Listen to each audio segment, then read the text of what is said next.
Welcome to the Golden Loop ride, where I ride from Chiang Mai to Nan to Chiang Rai and then back to Chiang Mai again.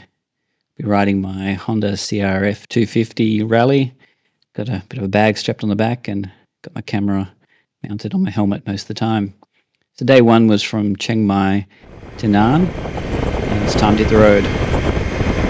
I've put the roads that I take, the ones I know, up on the top right corner if you want to follow along.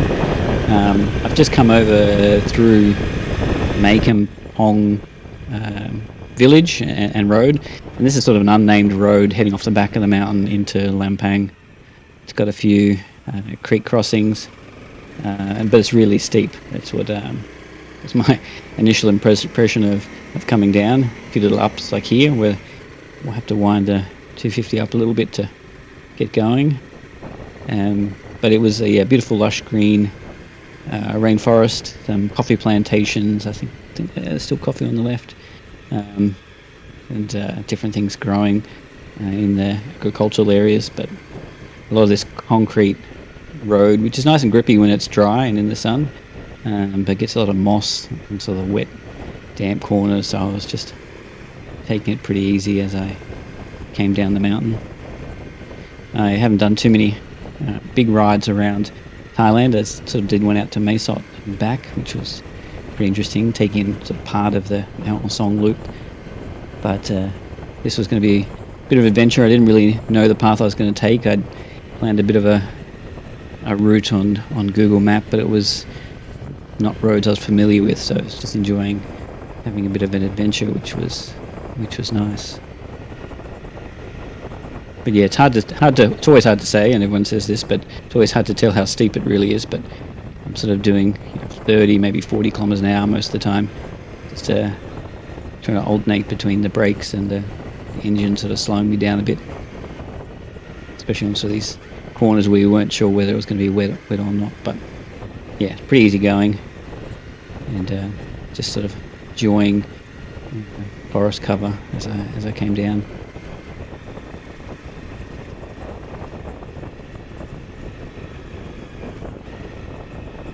And as I came lower down, again, there was even more creek crossings. Always a bit nervous. Oh, bit of a bad gear change there. But always a bit nervous going through the creeks of how slippery they were, but they didn't seem to be too bad.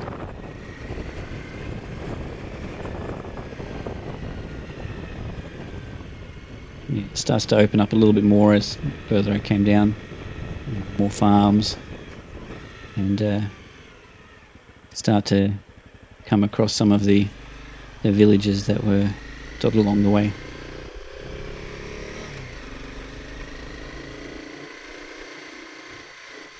It's always good to have a few tunes going, so luckily I'm using this cheap generic Bluetooth screen replicator that just mount there, have the Google Maps and Spotify playing on my phone, sync to that with Bluetooth, and can follow along with the route and listen to music as well in the Bluetooth earphones in my helmet. It's just one of those villages that come through. It's quite amazing just how remote some of these places are, how windy the mountains are to get out, and how the people just make a living off the farms they've got in the area.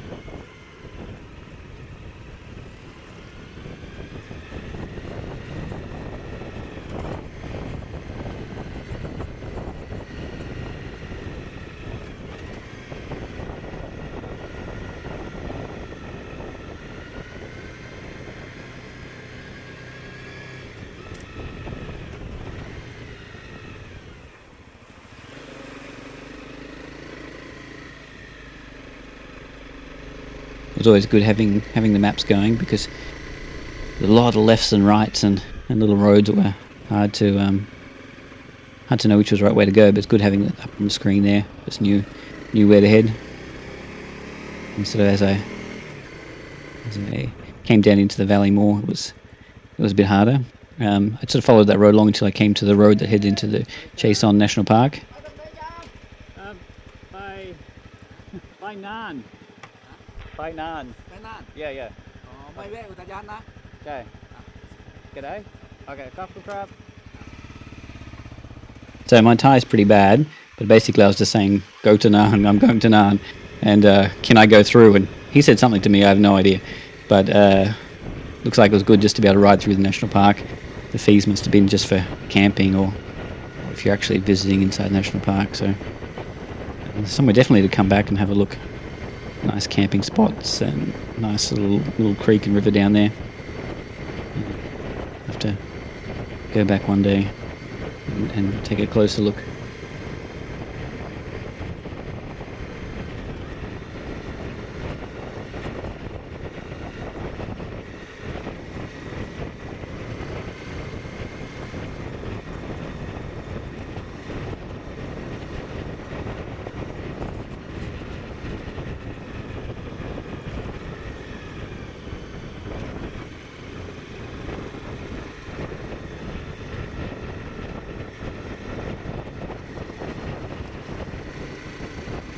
Looks pretty popular. There's quite a few people there, and being a Tuesday, it was yeah, I was quite surprised. There's quite a few people out and about. Well, it is the cooler season in the north of Thailand, so people do like to get out and about and explore a bit. And I just left National Park now, and I'm cruising along on the 1252 road, as you can see in the top right. But yeah, not sure whether to go left or right up here. There are two different ways that are showing on Google Maps, and I'll stop and have a quick look. So get my phone out, have a look. Of course, got a bunch of work messages, so I thought I'd reply to those quick and get back on the road. Again, this is another unnamed road, but it was a road that headed out to the Chiang Mai Dam. It went a bit further up to the main dam wall, but I was sort of heading to the right just up here, so I didn't get to see all the dam. But this is where I was looking forward to a little bit of dirt, so I'd sort of traced this route on Google Map.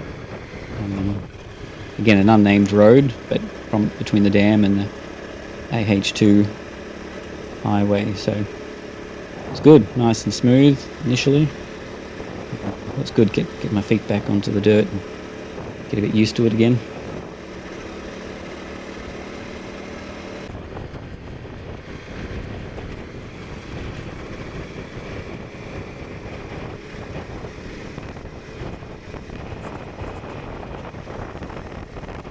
But yeah, it's pretty flowing initially, nothing really rough, nothing really loose. We'd had rain a few days earlier, which was, it kept the dust down, which is nice.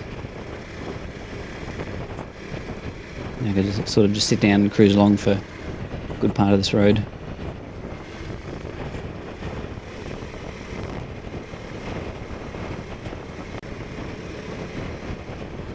As I got more into the hills and more into the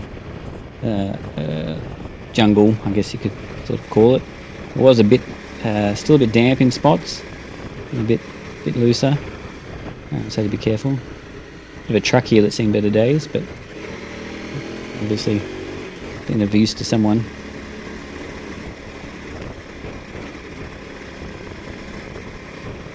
The Honda CRF is a good bike and sort of can do a bit of everything, but this is where it sort of really struggles, I find, is when you've got a bit of speed and that soft suspension just sort of starts flapping around underneath you, you really tend to wallow rather than sort of absorb the hits. You see. Just occasionally there was these concrete climbs, which is nice. It just sort of smoothed out climbs, and I guess when it's the wet season and people are still trying to access their farms and places, they can still get over the hills and on the concrete.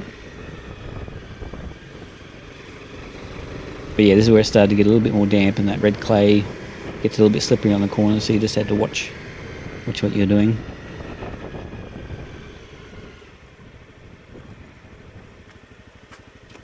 It was nice to just come along, have a bit of a quick look at a waterfall. I sort of was running behind schedule, so didn't have much time to stop. I'd planned to leave early, and got a call from work, had to go and sign a few papers before I could head off on my holidays. But yeah, you can see that wheels are spinning out in the wet spots, so I had to sort of keep pretty cautious.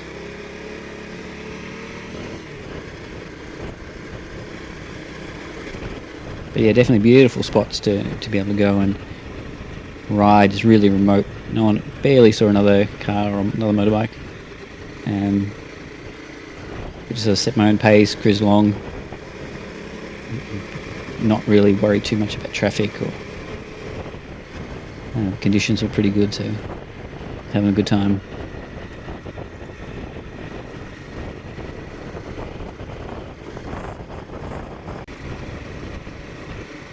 Yeah, suddenly you'd come across a little village. Yeah, again, like I said, 20-30 kilometers of dirt road from anywhere, and they're out there making a living.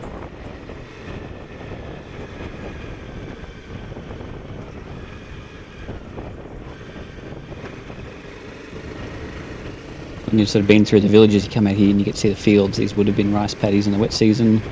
Maybe there's some corn on the hills, and grow a few veggies. You have to stop, had a bit of a rest after a while. Enjoyed a bit of the scenery. Checked on the bike. Everything was good.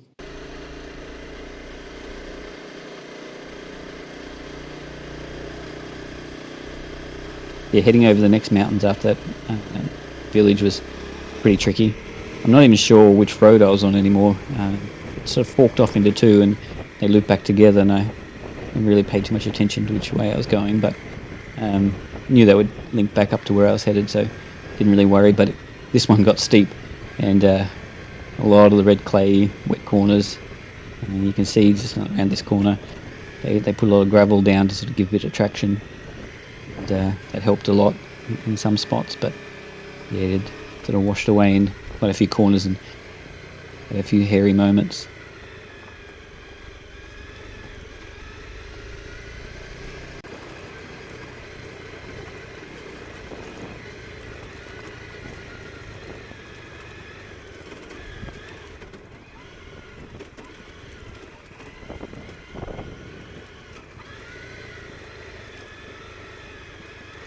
Yeah, this was a little bit challenging for me, but it was good.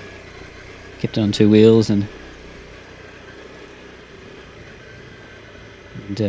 yeah, kept going.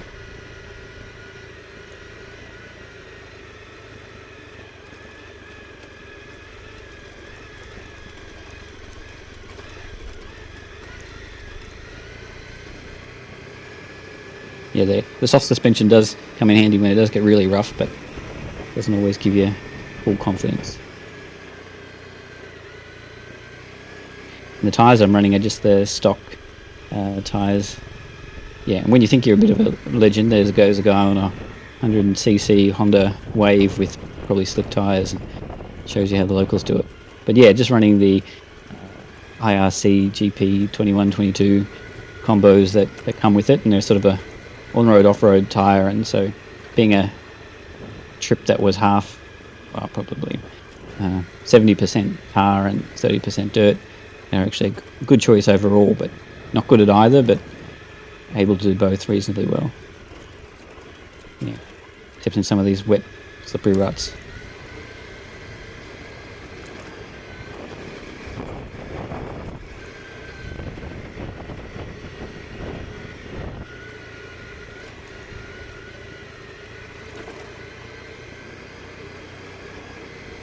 The wide-angle camera does certainly make it look a little like it's going pretty fast, but I was taking it pretty easy back through in the dirt. I've now made it out to the highway. I didn't film it actually, but Google had sent me on this crazy farm track that was all black soil, freshly graded, and it had rained a couple of days before, and it was just so wet and muddy, and I had to struggle through a few kilometres of that before turning back to the highway and thinking I better get on the road. So heading from sort of Payao, south of Payao to Nan now, and a little bit on the 1252 I think it was, and then now I'm on the 1091 which heads into Nan. But yeah, just constant windy road. It was hard to sort of estimate time. You think, okay, I can sit on 80-90 kilometers an hour and I'll be there in an hour or two, but you're just winding your way through the hills, and somewhere between 40, 50, 60 kilometers an hour a lot of the time, just winding through. But as I started a bit later, you could see it's the sun's starting to set, and so I was sort of cruising along hoping to get to Nan before dark. But yeah, just enjoying these empty rural roads, windy corners, and cool temperatures too, so which was made a very pleasant day.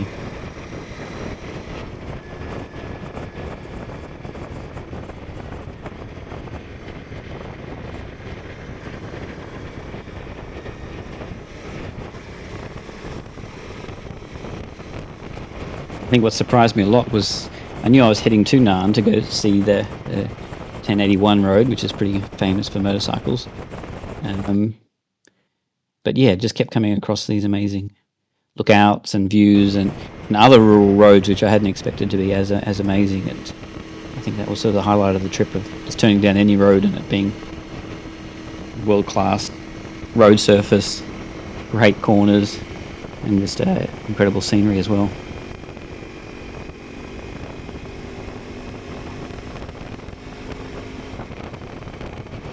I did straighten out a bit. I could wind up the CRF. Doesn't really like going over 100 kilometers an hour, so generally stuck the whole trip, maybe max 90, so the highest I would sort of get up to on the long straight highway sections to keep it cruising along. But in these corners I had to take it pretty easy.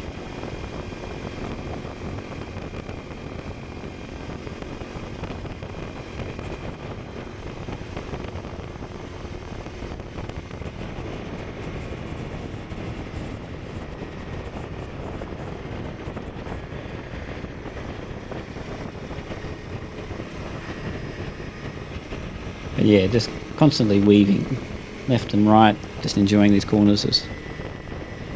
This was a good road.